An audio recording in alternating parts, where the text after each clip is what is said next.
Okay, I moved to a different part of the park. Watched the other video. I don't know how you tell how much time is left on the phone. Although, well, I just don't know my phone. These smartphones are just too smart for somebody like me. But, oh my. Car's running rough. That's not good. Why? Shit, I spent my car's going to hell. Great. It's just terrific. I guess that, I won't talk about all my dogs because I don't have much time. And I'm going to give them tribute. Why do I want to put them on video and give them tribute? I don't know. But I put my fair share of them to sleep. I hate that word. Put them down. And I've always gone in with them. I've never, ever just turned a pet over and said, here, I can't bear to watch. I've stayed with them. It's hard to watch. It's very, very peaceful. If you have to do it. Very, very peaceful. You just took Levon. He was my first that I had to put down. And he was my Afghan. And we took him in, and he'd been laying on the couch for, he didn't get off the couch for like 3 days, but what could I do? The kids were little, and it was Christmas time. It was coming up the 24th and 25th, and so on and so forth, and so, he was probably suffering. I don't know. He didn't make a lot of noise. Sometimes he'd have seizures. But on the 28th, we took him. I said, he can't stay like this anymore. So Dwight came home, and it took two of us to get him on a blanket and get him outside and in the car. It was very, very awkward. Afghans are kind of big dogs. But then when we got there to the thing, Dwight took him out all by himself. Why he couldn't do that from the house, I don't know. Maybe I just felt like I had to help. I really don't remember. But I took him in, and she said that it was Dr. Donnelly. His daughter had graduated vet school by then, and she said she checked him over, and she goes, well, he's definitely checking out. She goes, it won't be much longer. Well, hell, it had been 3 or 4 days by then, and she said, it won't be much longer if you want to just wait, or we can put him down now. I said, let's put him down. So, Dwight, he didn't stay. He has trouble with stuff like that. And I said, well, I want to stay. And it was back during the time, a lot of times they wouldn't let you stay on those, but she did. And I watched him, and he laid there, and I stroked his nose, and his eyes were open, and beautiful eyes. But they shave a spot off for the vein so they can get it the first time, and then inject the needle. And I watched him, and you could see it was not instantaneous, but it didn't take a minute. As soon as it hit his bloodstream, it stopped his heart, and you can see the life leaving a living being through their eyes. You can tell when they're gone by just looking at their eyes. Was looking at them, and then the spark wasn't there, the light wasn't there. It's kind of hard to explain unless you've seen it and you've watched it. And with Maggie, I couldn't see that because of her cataracts. However, she must have been keeping her eyes closed quite a bit. I thought they were matted together. Like I said, she wouldn't let you touch her. But when the life left her, her eyes came open, and you could really see the contacts. I couldn't see the life leaving her, but I didn't have to. I didn't have to at all. When Dad died, he was in a coma, so you didn't really see the life going out of him. Same way with Mom, except that one day, about a week before she died, I was over at her house, visiting with her, and I looked at her, and I looked in her eyes, and I thought, something's different. And then I realized that the light was leaving her eyes. They weren't as don't know how to explain it. They weren't as the life was leaving her. Her life force was slowly leaving, and you could see it in the eyes. And they say the eyes is the window to the soul. Trust me, it is. You just look deep into someone's eyes. And there's a lot of people that don't like for you to look into their eyes. I always look into someone's eyes, and if they don't want to look back into mine, I don't trust them. I don't trust them at all. Some are just shy, and they wonder why you're staring at them like you are. But if you can't make eye contact, it's out for me. Just all there is to it. And dogs will always make eye contact with you. Always. Always, always, always. But it was peaceful, and then they rushed me right out of the room, and we had taken him in, Levon, with on a pink blanket, and I think it was pink. And when we got him back, he was like in this condensed package. And if you've ever seen an Afghan hound, they're jointed everywhere. There's just so many joints on them. It's just like when they walk, and all of them are in action, and they do the things they do. It's just like, are these dogs alien? I'm not kidding. I have wondered that many times.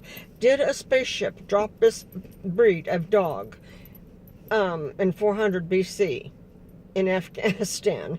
Because they are jointed they're like transformers, and they had folded his legs in with all the joints, and his head and his tail, and I don't know, I didn't open it up and look. And they gave him to us, and it was in December, it was cold, and Dwight dug the hole. Took him a couple of nights to do it after work, but he went outside with lights, and back home in the house on Highway 9. I have several pets back there. And he dug the hole, and we buried him. But since then, we've never buried a dog since then. We've always had him cremated. And that's all I'm going to say on this 9-minute video, 10 minutes, whatever. The same thing. I want Tom to talk about Levon exclusively, because I grieved over that dog for 10 years. It took 10 years to get over him. And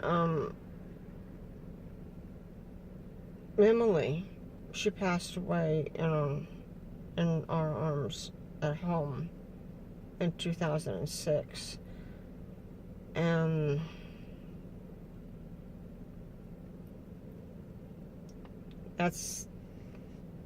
I was just so thankful I didn't have to go in and have them put her down, but she had congestive heart failure.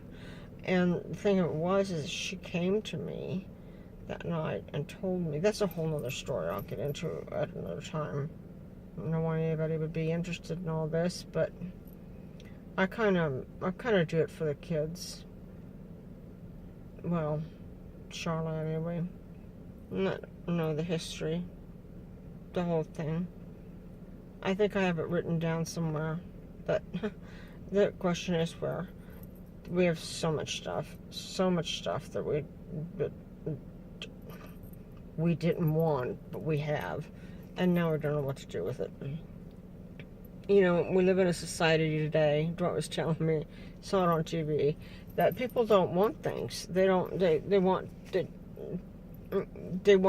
the furniture that you can get like at Walmart, and it's cheap, and you know, and then when because they can up and move with their jobs or whatever, and when they leave, they can just get rid of throw it in the dumpster, whatever. This is the type of society that we live in, and nobody really wants antiques anymore. Nobody really wants not hand-me-downs, but heirlooms that have been in your family for years. And I think it pretty much stops with you, our generation. Possibly Charlotte may carry some of that on, but I don't even want to speculate about her daughter. She'd be from another generation, so things that are just passed on from generation to generation, you're like, this is really old. My great-great-grandmother had it. You know, that used to mean something, but it doesn't anymore. Well, I'm going to go home, and I'm not really looking forward to that. My Afghans they're looking forward to that. They were dancing around because, you know, Mom was putting on clothes. So, like I said, are we going to go with her or are we not? And if you notice that when I use my thumb, go with her is much shorter than this finger that's, no, we're not. So, I you know, if I wasn't so damn tired, I'd go home and I'd get them, and I would put them in the back seat and just drive around with them. That seems to just wear their asses out. I'll never take them to the park again, to the city park, without Dwight. God, that was horrible last time. That's just not going to happen again. So, you know, when I have to yell at a lady because her dog and my dog my dog and her dog are at the fence, and they're trying to kill each other, and she's still trying to come in, and I have to tell her to stop it, and don't come through the gate, don't bring her dog in. I realize it's a public park, but can you see what will happen if you bring them in? Your dog is going to get tore up. You know, I mean, she's just like clueless. Oh, well, we could leave. I said, no, you know, I'll leave. I would just like you to take your dog out of the, there's a, you know, you go through a gate and then there's a place and then another gate before you get in the park. She was in there. And I just get out of that, take your dog and go over there and sit down. Let me get my dogs hooked up and get the hell out of the park, and you can have the whole damn thing. Oh, so she sits near, she sits on a bench that's near the damn gate that I'm going to take this Marvin, who's a raving maniac by now, because this dog just challenged him, and strong. Oh my God, he is really strong. So it wasn't taken. I wasn't able to take both of them at the same time. Thank God, some woman from the playground came over and she held Ellie. Well, I took the raving monster who wanted to get at this woman's dog, who was short and fat and old, you could tell. I think it was some kind of a lab, but you know, sometimes people are just crazy. And I'm sitting in the park where Emily and Maggie and Toby, I would bring them, and they would like to walk around. We didn't have a city park then. A city park for dogs. We didn't have one there. I would just bring them here and walk them around. That was fine. But I got here one day, and it was a nice evening, and people were there were these boys that had a bunch of pit bulls, and they were, I'd say 13 or 14, and this was just a few days before Emily died. I mean, she was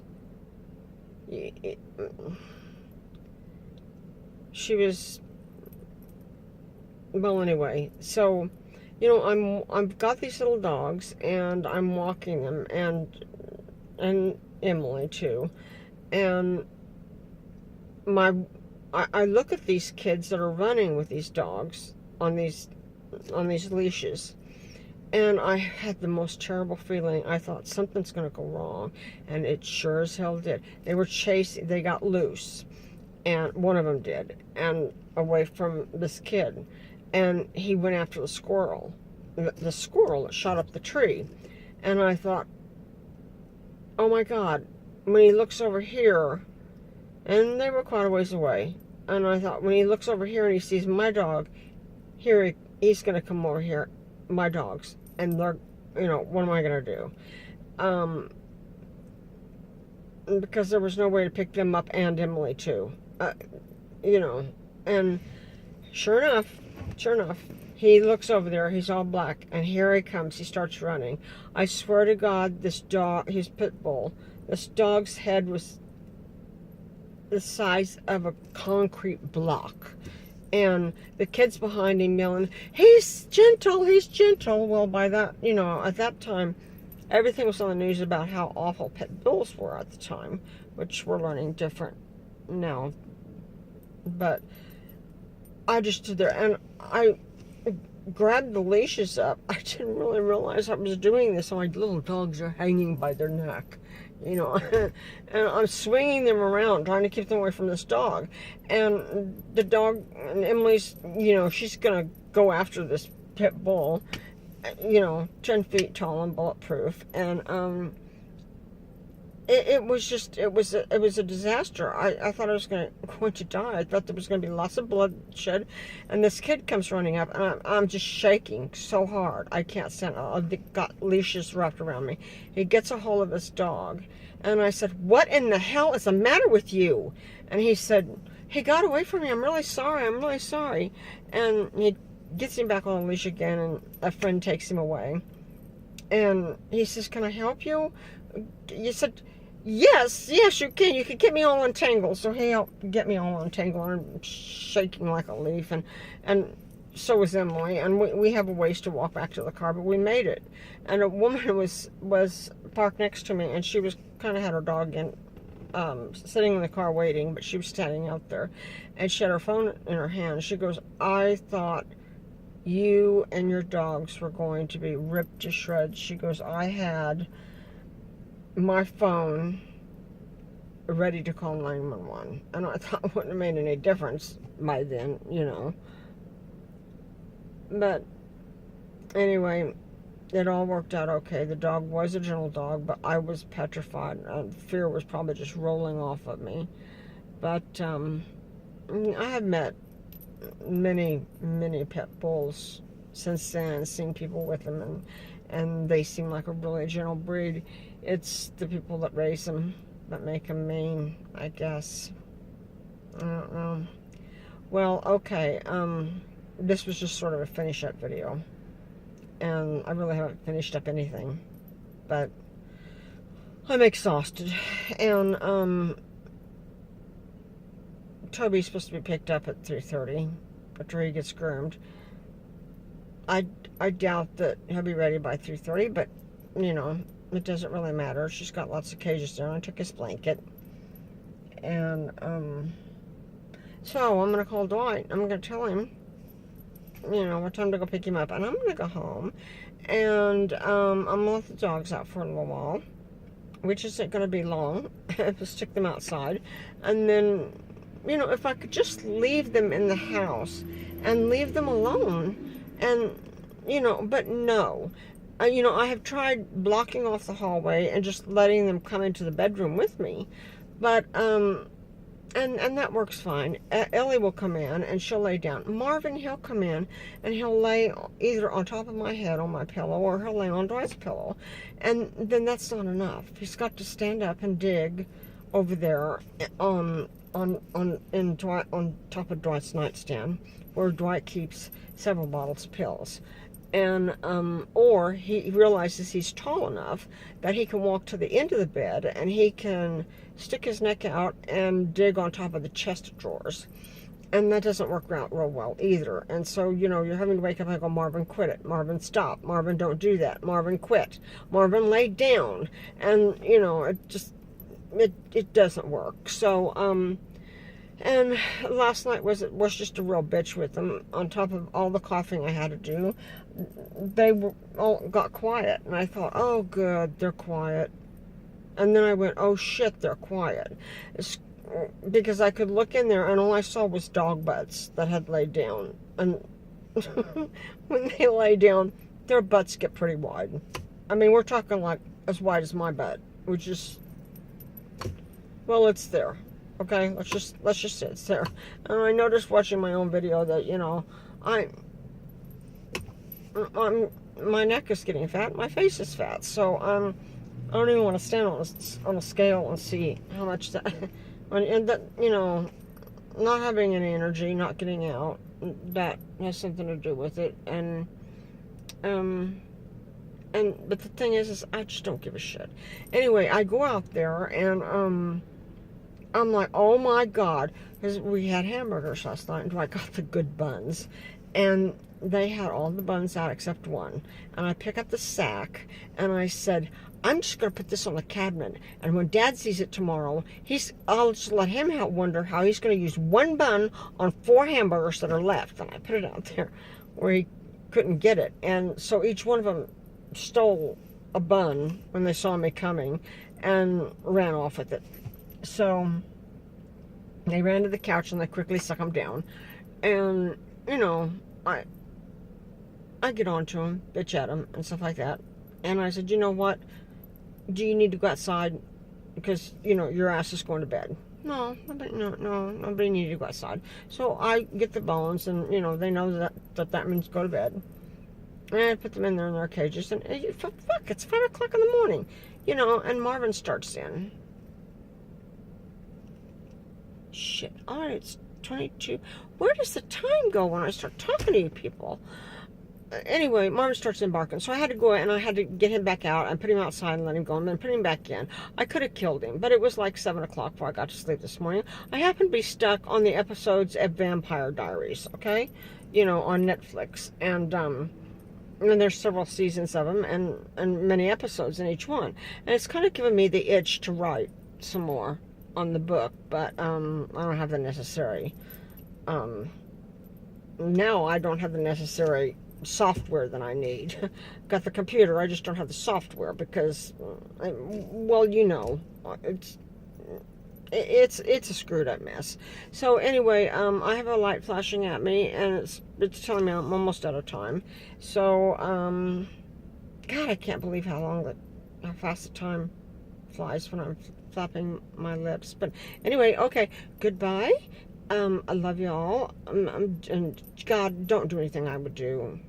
Although lately, you know, that's nothing. That's snapping, which I'm going to go right home and try to do. So y'all be good. See ya.